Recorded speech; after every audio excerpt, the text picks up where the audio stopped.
Herkes birer tane bir çıkarıp hemen çıkarıp kutudan bir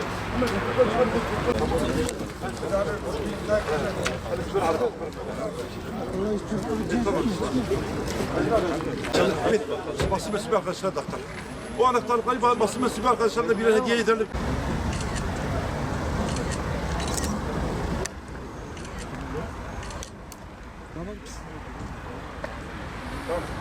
Herkes sus.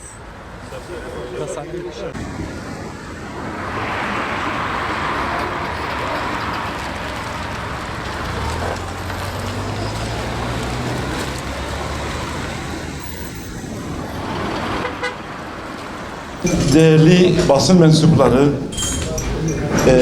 Ford filo indirim kampanyasından araç alan değerli esnaflarımız, davetimize icabet ettiğiniz için, geldiğiniz için hepinize teşekkür ediyorum. Sefalar getirdiniz.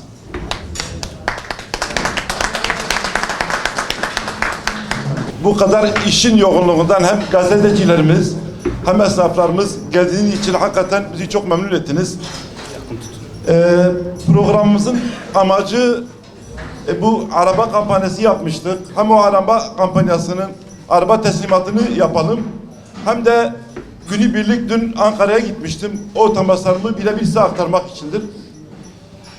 Araba kampanyamız bildiğiniz gibi indirimimiz %16'dan %24'e kadardı.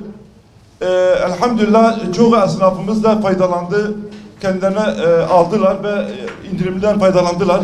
Onlar da çoğu burada, yani hepsi gelmemişse de çoğu buradadır. İnşallah beraber onun teslimatını da yaparız. İkinci husus, bizim TOKİ projemiz vardı. Daha önce Çevre Şehircilik Bakanlığı'nda TOKİ Başkanı'yla görüşmüştük. Ömer Bulut.